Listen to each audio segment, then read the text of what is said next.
इतना कुछ सुनाने के बाद भी जब हर्षवर्धन ने श्याम की बातों का कोई जवाब नहीं दिया तो श्याम को लगने लगा कि हर्षवर्धन उससे मुकाबला करने से पहले ही हार मान गया। लेकिन तभी सीढ़ियां उतरते हुए हर्षवर्धन ने अपने आप को रोका, वापस से सीढ़ियां चढ़कर श्याम के सामने आकर खड़ा हो गया। हर्षवर्धन ने श्याम की आंखों में आंखें डालकर कहा, ठीक है, 2 साल बाद प्रतियोगिता के टाइम तय होगा कि किसकी बाजुओं में कितनी ताकत है। हर्षवर्धन के मुंह से इतना सुनते ही ग्राउंड में बैठे सभी लोग हैरान हो गए और श्याम को तो इस बात का विश्वास ही नहीं हो पा रहा था। हर्षवर्धन को दी हुई उसकी चेतावनी को स्वीकार कर लिया। उधर दूसरी तरफ हर्षवर्धन की बंदरिंग में अपने आप से कहा, यह लड़का पता नहीं क्या चाहता है, इसको इतना कुछ समझाने के बाद भी इसने पंगा ले ही लिया। वहीं नीरा को समझ नहीं आ रहा था वह हर्षवर्धन के इस फैसले पर क्या करें। भले से ही वह जान चुकी थी कि हर्षवर्धन ने अपनी शक्ति का एक सितारा और आगे बढ़ा लिया था, लेकिन वह इस बात को भी नकार नहीं सकती थी।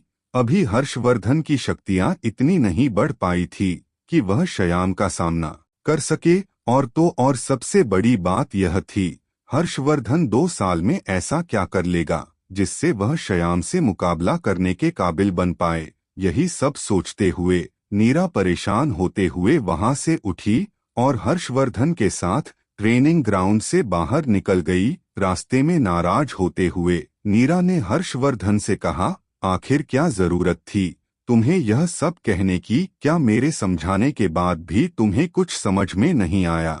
साफ साफ नजर आ रहा था कि श्याम तुम्हें उकसाना चाहता था ताकि तुम उसकी बात मान लो, फिर वह सबके सामने तुम्हारा मजाक उड़ाए। हर्षवर्धन ने विश्वास के साथ कहा, लेकिन ऐसा हुआ तो नहीं ना?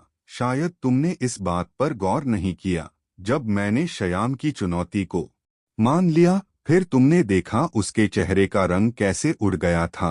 वहां मौजूद लोगों की आंखों में भी मैंने अपने लिए उस विश्वास को देखा जो मुझे 4 साल पहले भी उन सबकी आंखों में नजर आता था। नीरा ने दोबारा अपनी उसी नाराजगी को जाहिर करते हुए कहा, हर्षवर्धन यह सब सुनने में बहुत अच्छा लगता है, लेकिन मुझे एक बात बताओ, क्या तुम्हारे पास कोई जादू है जिससे तुम उसकी चुनौती को टक्कर दे पाओगे? नीरा की इस बात पर हर्षवर्धन को वह मंजर अपनी आंखों के सामने नजर आने लगे जब थोड़ी देर पहले नीरा श्याम को मुकाबले में टक्कर दे पा रही थी। नीरा को इस तरह से श्याम का सामना करते हुए देखकर हर्षवर्धन को भी एक पल के लिए ऐसा ही लग रहा था कि नीरा के पास कोई जादू शक्तियां तो नहीं।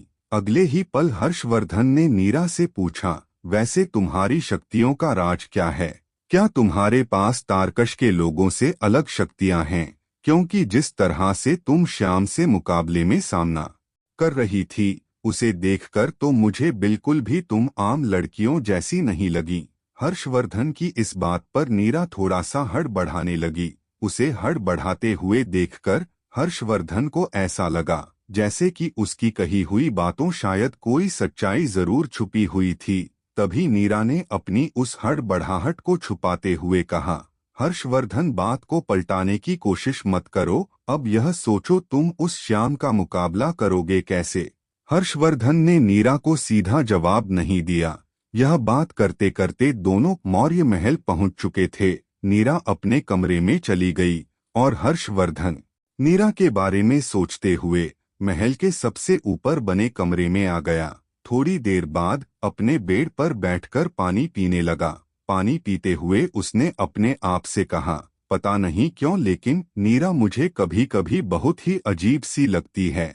तभी उसकी रिंग में से एक आवाज गूंजी, तुम बिल्कुल सही समझ रहे हो, वैसे भी तुम्हारे परिवार में नीरा का शामिल होना किसी गुत्थी से कम नहीं है, और तो और उसका अतीत कोई नॉर्मल नहीं लगता है। तभी हर्षवर्धन की रिंग में से तेज काला धुआं बाहर निकाल और उस काले धुएं के साथ कामधेनु हर्षवर्धन को एक तेज झटका देकर उस रिंग से बाहर निकलते ही वह उसके इर्द गिर्द घूमने लगा। इस झटके से हर्षवर्धन ने नाराजगी के साथ थोड़ा तेज आवाज में कहा, सद्गुरु हर बार इस तरह से बाहर आना जरूरी है क्या? तब कामधेनु ने हंसते हुए जवाब दिया, क्या तुम बात बात पर इतना नाराज हो जाते हो? मुझे धमाके के साथ आना पसंद है, इसलिए मैं हमेशा इसी तरह से ही आऊंगा। तुम अगली बार थोड़ा होशियार हो जाना। अगले ही पल हर्षवर्धन ने अपनी नाराजगी को भुलाते हुए पूछा, क्या तुम्हें नीरा के अतीत के बारे में कुछ पता है? हर्षवर्धन की इस बात पर कामधेनु ने मुस्कुराते हुए कहा, हाँ शायद मैं उसके बारे में थोड़ा बहुत जानता हूँ। इतना कहते ही कामधेनु ने हर्षवर्धन के चेहरे पर नीरा के बारे में सब कुछ जान लेने की इच्छा को समझ लिया और उसने हर्षवर्धन से कहा, नीरा के बारे में तुम्हारे लिए जानना अभी जरूरी नहीं है। टाइम आने पर तुम्हें खुद पर खुद सब कुछ पता चल जाएगा।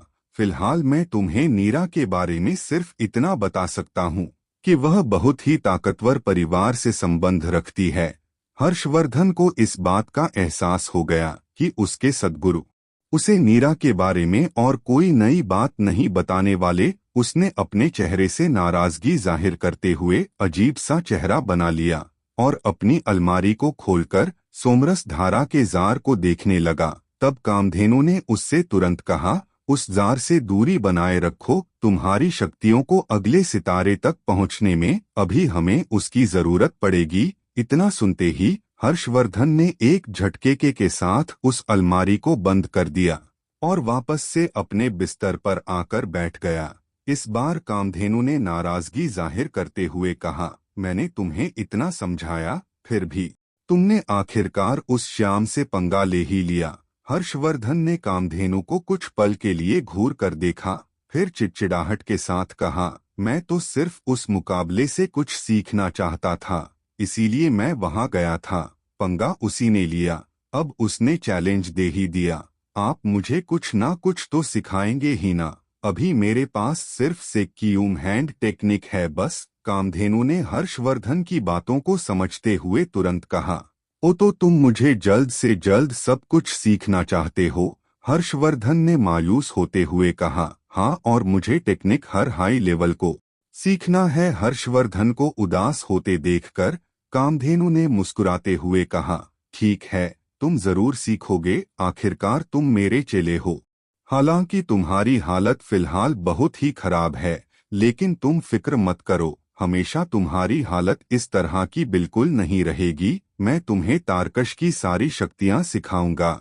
यह सुनकर हर्षवर्धन बहुत खुश हुआ। वह काफी उत्सुक नजर आ रहा था, आखिर उसके सद्गुरु उसे कौन कौन सी शक्ति सिखाएंगे। कामधेनु ने अपनी बात को आगे बढ़ाते हुए कहा, भले ही तुम्हारे पास अभी ज्यादा तकनीक ना हो, लेकिन मैं तुम्हें एक तकनीक के बारे में बताऊंगा जो कि वास्तु की तकनीक है। लेकिन इसे सीखने के लिए तुम्हें पहले शक्तियों के सितारे को छठवें सितारे तक ले जाना होगा। वास्तु की तकनीक के बारे में सुनकर हर्षवर्धन खुशी से हैरान हो उठा और उसने कहा, वास्तु की शक्ति का कौन सा लेवल? हर्षवर्धन की इस उत्सुकता पर सद्गुरु ने बड़े ही इत्मीनान से कहा, मुझे लगता है वास्तु की तकनीक का यह हाई लेवल है, जिसे मैंने बहुत पहले ही किसी के कहने पर सीख लिया है। यह सुनने के बाद हर्षवर्धन के मुंह से तुरंत ही निकला, वास्तु की तकनीक का हाई लेवल। हर्षवर्धन कामधेनु से वास्तु की तकनीक का हाई लेवल सीखने के लिए बहुत ही बेकरार नजर आ रहा था, क्योंकि वास्तु की तकनीक का हाई लेवल बहुत ही कम लोगों ने सीखा हुआ था। लेकिन यह कामधेनु के लिए एक मामूली सी शक्ति थी। तभी हर्षवर्धन को आदेश देते हुए कामधेनु ने अपनी उंगली उठाई और हर्षवर्धन के सिर को हल्के से थपथपाते हुए कहा, मैंने बोला ना, मैं ही तुम्हें सिखाऊंगा। चलो अब तुम अपनी आंखें बंद करो और अपने ध्यान को केंद्रित करो। जैसे ही हर्षवर्धन ने कामधेनु के कहे अनुसार ध्यान लगाना शुरू किया, थोड़ी ही देर बाद उसके सर में हल्का सा दर्द शुरू हो गया। हर्षवर्धन ने महसूस किया कि उसके दिमाग में बहुत सारी जानकारी आना शुरू हो गई। शौक 3 पीलास वास्तु तकनीक का हाई लेवल, करीबी मुकाबले में काम आने वाली शक्ति। इसमें हमलों पर ध्यान देते हुए महारत हासिल की जाती है। मैं तुम्हें बता देता हूँ, क्लास 1 की तकनीक सबसे नॉर्मल होती है, उसके बाद आता है क्लास 2 फिर क्लास 3 दुनिया की सबसे कमाल तकनीक होती है। कैलाश ओ हर तकनीक के 3 लेवल होते हैं, हाई, मीडियम और लो। अभी हम बात कर रहे हैं का लास 2 की तकनीक। शोक्टिन पीलास के हाई लेवल की। शोक्टिन पिलास के हमलों में 8 अलग अलग ताकतें होती हैं। यह ताकतें इतनी ताकतवर होती हैं, इसे क्लास 3 तकनीक के लो लेवल के बराबर माना जाता है। कामधेनु हर्षवर्धन से यह बातें कह रहे थे और अब हर्षवर्धन धीरे धीरे होश में आते हुए नजर आ रहा था। उसके पूरे शरीर में वह सारी जानकारियां दौड़ रही थी जिसे कामधेनु ने अभी अभी उसके शरीर में डाला था। हर्षवर्धन ने अपनी आंखें खोली और एक गहरी सांस लेते हुए कहा, मतलब इस तकनीक का हमला क्लास 3 की तकनीक के लो लेवल के बराबर होता है। यह तो काफी सही है। तारकश पर जब शक्तियों की बात हो और वह भी वास्तु की तकनीक और क्लास 3 के बीच की, तो उन दोनों के बीच में बहुत बड़ा फर्क था, क्योंकि क्लास 3 की तकनीक तारकश की दूसरी सबसे शक्तिशाली तकनीक थी और पहली थी क्लास 4। फिर भी क्लास 2 की तकनीक ऑक्टेन ब्लास्ट के बारे में माना जाता था कि क्लास 3 तकनीक के लो लेवल को टक्कर दे सकती थी। ऑक्टेन ब्लास्ट के बारे में जानने के बाद हर्षवर्धन कहने लगा, अगर मैं इस शक्ति को सीख कर इसका अच्छे से इस्तेमाल करना सीख जाऊं तो मैं शायद श्याम को हरा सकता हूं। हर्षवर्धन ऑक्टेन ब्लास्ट के बारे में इतना कुछ सोच ही रहा था कि उसके ध्यान को तोड़ते हुए कामधेनु ने उसे हकीकत से रूबरू कराते हुए कहा, अरे अरे रुको, अभी से इतने ख्याली पुलाव भी मत बनाओ। भले ही क्लास 2 की तकनीक सीखने के लिए किसी को अपनी शक्तियों के सितारे को बहुत ज्यादा बढ़ाने की जरूरत ना हो, लेकिन कोई इसका इस्तेमाल करता है, उसके बाजुओं में ताकत का होना जरूरी है। नहीं तो हो सकता है आप अपने दुश्मन का सामना करने से पहले ही खुद के हाथ पैर तुड़वा लो। कामधेनु की यह बातें सुनने के बाद हर्षवर्धन निराश हो गया, लेकिन अगले ही पल उसने सवाल किया, फिर मैं अपनी बॉडी की ताकत को आगे तक कैसे लेकर जाऊंगा? हर्षवर्धन का सवाल सुनने के बाद कामधेनु ने जवाब देते हुए कहा, अगर तुम्हें अपनी ताकत को बढ़ाना है तो तुम्हें अपनी शक्तियों के सितारे को बढ़ाना होगा। अगर तुम ऐसा कर पाने में असफल हो रहे हो, फिर तुम्हें किसी की मदद की जरूरत है। इतना कहते हुए कामधेनु सातिराना तरीके से मुस्कुराने लगे, जिसे देखकर हर्षवर्धन समझ गया कि उसके सद्गुरु के दिमाग में कुछ ना कुछ तो चल रहा है। तब हर्षवर्धन ने नाराजगी के साथ कहा, आप कह रहे हैं कि मुझे किसी की मदद की जरूरत है और आप मुझ पर हंस भी रहे हैं। इस पल जहां हर्षवर्धन के चेहरे पर नाराजगी नजर आ रही थी, वहीं दूसरी तरफ कामधेनु उसको देखकर मुस्कुराते नजर आ रहा था। हंसते हुए कामधेनु ने कहा, अपनी ताकत बढ़ाने के लिए जितना ज्यादा मार खाओगे उतना ही अच्छा होगा। यह कहकर लगातार कामधेनु हंस रहा था। हर्षवर्धन यह सुनकर बड़े गुस्से में नजर आ रहा था। उसे कामधेनु की इस हरकत का मतलब उसे वक्त समझ नहीं आया। अगली सुबह एक पहाड़ पर हर्षवर्धन की कोचिंग शुरू हुई। इस पहाड़ को सुबह सुबह ओस की बूंदों ने ढक कर रखा था। तभी अचानक किसी के दर्द से तड़पने की आवाज सुनाई थी। पहाड़ के पीछे गुफा के अंदर हर्षवर्धन के दोनों पैर पृथ्वी के अंदर घुसे हुए थे। उसके दोनों पैर पृथ्वी के अंदर गड्ढे हुए थे और हर्षवर्धन अपने दांतों को पीस रहा था। हर्षवर्धन के माथे पर पसीने की बूंदें नजर आ रही थी। उसके बदन पर एक भी कपड़ा मौजूद नजर नहीं आ रहा। उसने सिर्फ एक छोटी पतलून पहनी हुई थी। उसकी कमर पर कुछ निशान नजर आ रहे थे, जिन्हें देखकर ऐसा लग रहा था जैसे कि किसी ने उसे बहुत बुरी तरह से मारा हो। हर्षवर्धन के ठीक पीछे ध्यान मुद्रा में कामधेनु बैठे हुए थे। कामधेनु के चेहरे पर एक बहुत गंभीर भाव नजर आ रहा था, क्योंकि वह जानते थे कि हर्षवर्धन इस दर्द को सहने की कोशिश कर रहा था। तभी कामधेनु ने अपने हाथ की हथेली को धीरे से ऊपर उठाया। जैसे ही कामधेनु ने ऐसा किया, तभी हर्षवर्धन के चारों तरफ सख्त सी दिखने वाली आग की गेंदें नजर आने लगी। ऐसा लग रहा था कि वह गेंदें लोहे की हो। जैसे ही कामधेनु ने इशारा किया, वह गेंदें हर्षवर्धन के बदन पर वार करने लगी। इससे हर्षवर्धन को बहुत तगड़ी चोटें लग रही थी और उसके मुंह से जोर जोर से चीखें निकल रही थी। हर्षवर्धन के होंठ मार से कांपते हुए नजर आ रहे थे। वह इस दर्द को सहते हुए अपने मुंह के भीतर से लंबी लंबी सांस लेने की कोशिश कर रहा था और उसके दोनों शोल्डर सुन्न हो चुके थे और तेज दर्द की लहर ने उसके दिल के अंदर अपनी जगह बना ली। तेज दर्द को सहन करते हुए उसने महसूस किया उसके दोनों पैर पूरी तरह से नरम पड़ चुके थे।